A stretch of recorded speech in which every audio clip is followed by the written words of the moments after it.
If you're trying to grow your business with the idea that you're going to make your money with front-end profit margins, you're going to operate an unsuccessful business. You won't be able to scale. So have you ever read the book, The Goal? It was written as a book for manufacturing plants to improve efficiencies, right? Now, out of that book came this thing that's called the theory of constraints that you may have heard of. So with an online business, this theory actually applies to it, and we can use it as a metaphor for how a lot of people make mistakes in e-commerce businesses. So they'll literally make their customer acquisition in ads a bottleneck to the throughput of their machine, right? So the goal of any business is to make profit, right? But what happens here in e-commerce businesses is people buying media will typically define profit as what do they make day one. And in their mind, they feel like they need to be at this certain level and then scale and make all their money day one. And they neglect the back end, and they don't build anything out in the back end. They don't plan the back end. They don't even try to figure out, like, what can this customer be worth to me long term, because they're in this short term thinking, right?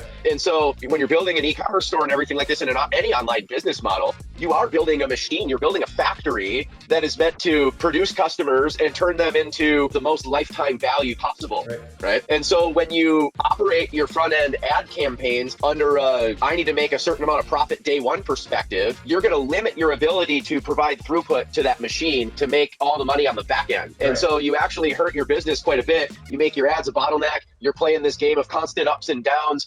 And at the end of the day, if you back out, and most people where they get stuck since iOS 14 is it just feels like more of a roller coaster to them. But if you back out, look at the big picture, you're usually at an acceptable front end number where you're not losing money. You're able to operate your business. And if you're doing the right things on the back end, you would be profiting, and then you would be stacking that profit every month as long as you keep acquiring more customers and scaling that customer acquisition at this lower expected front end ROAS than what most people want. Without further ado, I'd like to introduce you to the person whose work consistently brings me back anywhere between $1.39 all the way up to $3 for every $1 I spend with him. My friend, my former client, and now my traffic guy, Jason Hornick. Over the last 90 days, we've taken one product offer that I put together a few months ago. Jason's team took it, they did all of the audience research for me, they did all of the ads for me. We put up the campaign, took it live, and we're averaging over $100,000 a month in revenue with less than $30,000 a month in ad spend.